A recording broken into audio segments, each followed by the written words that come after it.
আসসালামু আলাইকুম বড়বাবু। বড়বাবু, ও বড়বাবু, বাড়িতে আছেন নাকি? কে?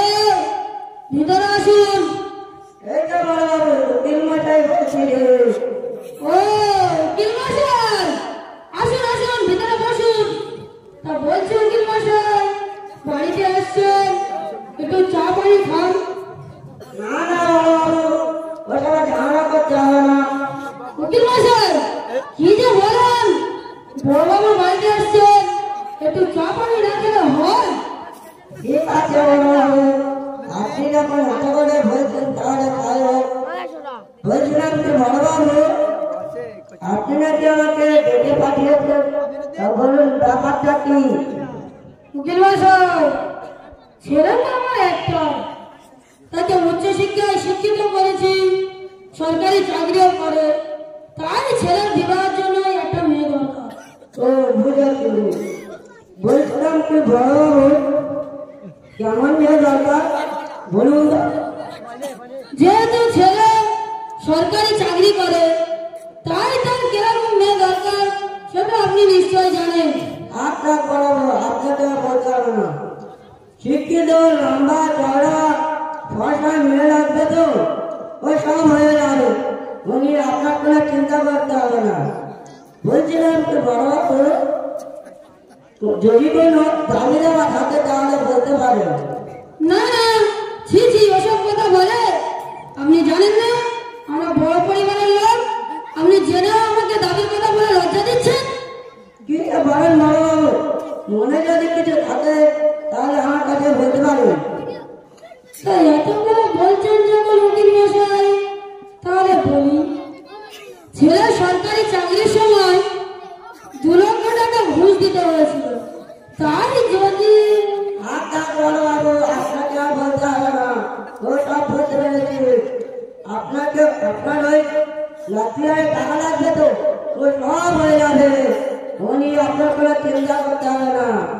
বলছিলেন বড়বাবু, আর যদি কোনো দাবি দেওয়া থাকে তাহলে বলতে পারেন। উকিল মশাই, আমরা কিন্তু খুব বাড়াবাড়ি হয়ে যাচ্ছে। আপনি ফের আমাকে দাবির কথা বলে লজ্জা দিচ্ছেন। আপনি জানেন না আমরা বড় পরিবারের লোক। মনে যদি কিছু থাকে তাহলে আমার কাছে বলে তাহলে সব বলতে পারে। তো এত করে বলছেন যখন উকিল মশাই, তাহলে একটা কথা বলি। সবাই একটা নতুন ঘর বেড়েছে, সেটা তুমি দেখতে পাচ্ছ। ঘরটা বানার সময় খুব খরচ হয়েছে, তাই যদি এই ঘরটাকে আপনাকে বলতে হবে না, ওসব আমি বলতে পেরেছি। আপনি ওই ঘরটাকে ভালো করে সাজিয়ে দিতে বলছেন তো, ও সব হয়ে যাবে। খাট, শোকেস, আলমারি, পাল্লা, সোফা, ডাইনিং টেবিল, ও সব হয়ে যাবে। বলি আপনি কোনো চিন্তা করবেন না। বলছিলাম কি বড়বাবু, আর যদি কোনো দাবি দেওয়া থাকে তাহলে আমার কাছে বলতে পারে। উকিল মশাই, আমার কিন্তু এবারে ধৈর্যের বাঁধ পেরিয়ে যাচ্ছে। আমি বারবার বলছি আমরা বড় পরিবারের লোক, সব দাবি দেওয়ার অভ্যাস আমাদের নেই। আপনি বারবার দাবির কথা বলে আমাকে লজ্জা দিচ্ছেন। কি বলেন বড়বাবু, লজ্জার কিছু নেই। তুমি আমার কাছে সব খুলে গেলে বলতে পারে। তো এত করে বলছেন যখন উকিল মশাই, একটা কথা বলি। ছেলে তো অফিসে চলে যায়, ফিরতে অনেক রাত হয়। বৌমা বাড়িতে একা থাকবে, মন খারাপ করে, তাই যদি ওই একটা বাবু আপনাকে আর বলতে হবে না, ও সব বুঝতে পেরেছি। আপনি ওই একটি 32 ইঞ্চি আমার সিটিটিভির কথা বলছেন তো, ও সব হয়ে যাবে। বলি আপনি কোনো চিন্তা করবেন না।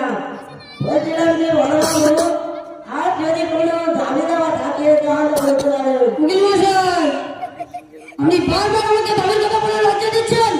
শেষ পর্যন্ত বলে আসছি আমার কোনো দাবি দেওয়া নেই, আপনি যেমন দাবির কথা বলে আমাকে লজ্জা দিচ্ছেন। এত করে বলছেন যখন উকিল মশাই, তাহলে একটা কথা বলি। ছেলে তো অফিসে যায়, বাড়ি থেকে স্টেশনের দূরত্বটাও অনেক, তাই যদি আপনাকে মাথা চলতে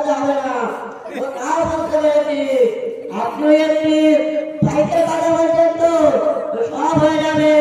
ওই আপনি কোনো চিন্তা করবেন না। বলছিলাম কি বড়বাবু, আর যদি কোনো দাবি না থাকে আমরা তো দেখছি সম্পত্তি না, আপনি তো আমার নারী দেবতা সর্বদা একবারে টেনে টেনে বার করছেন। বড়বাবু, আপনিও দেখছি জিনিস তা আমি খুব ভালো করে জানি। উকিল মশাই মনে মনে কিছু বলছেন নাকি? না না বড়বাবু, বলছিলাম যে মনে যদি কোনো দাবি দেওয়া থাকে তাহলে বলতে পারেন। উকিল মশাই আমি বারবার বলছি আমার কোনো দাবি দাবার আসে নেই।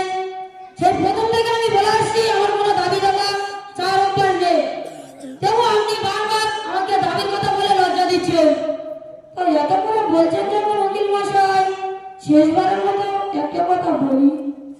আমাদের এখানে বৈশাখ জ্যৈষ্ঠ মাসে কিরকম গরম আপনি তো সে নিশ্চয় জানেন। তাই যদি একটা বড়বাবু, আপনাকে আর মাথা তুলে ঘা করতে হবে না। বলছিলাম সব বলতে পেরেছি। আপনি একটি ফ্রিজের কথা বলছেন তো সব হয়ে যাবে। ওই নিয়ে আপনার কোনো চিন্তা করতে হবে না। বলছিলাম কি বড়বাবু, আপনার তো সব হয়ে যাবে। বড়বাবু তো মোটে দাবি দাবা করে না, কিন্তু দেখতে একেবারে একটা আরে নয়।